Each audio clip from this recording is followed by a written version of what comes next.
એના બળે જીવવું પડે. શું કરવું પડે? આપણામાં તો કંઈ નથી, બે પૈસાની બરકત નથી.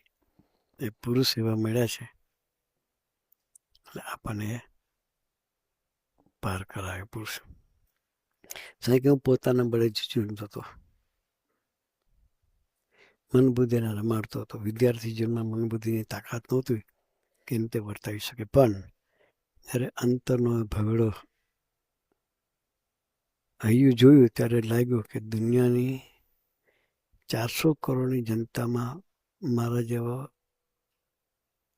કોઈ નીચ કે નાલાયક નહીં હોય. બીજી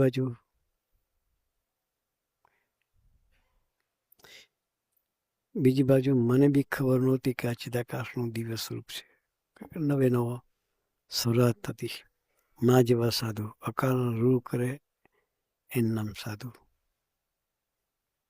આલોક અને પલોકની જવાબદારી લે એનું નામ સાધુ. પછી સ્વામી ધીરેન આ પ્રસંગ કીધા પછી આ ગુણાતીત દિશકની મોસમમાં સ્વામીજીએ આ ગોષ્ઠી કરેલી. મારે યુવાનોને એટલી જ વાત કહેવી છે કે મને કહે આપણને બધા મારે યુવાનોને એટલી જ વાત કહેવી છે કે હું આ એક લીટી ઉપર દોડ્યો. ભલે આપણામાં બરકત નથી પણ સાથીમાં ખૂબ બરકત છે ને આપણામાં પૂછે.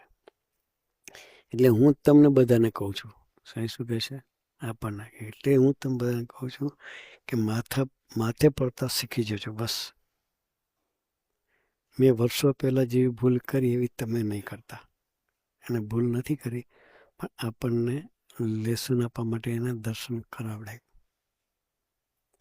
બાકી એને જગત હતું જ નહીં, પણ એક આપણને સૂઝ મળે, એના બળે કેમ જીવવું એનો ખ્યાલ આવે.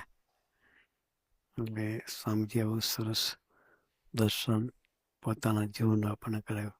કારણ કે અમારા જીવનમાં કોઈ એવા ભગવદી નહોતા.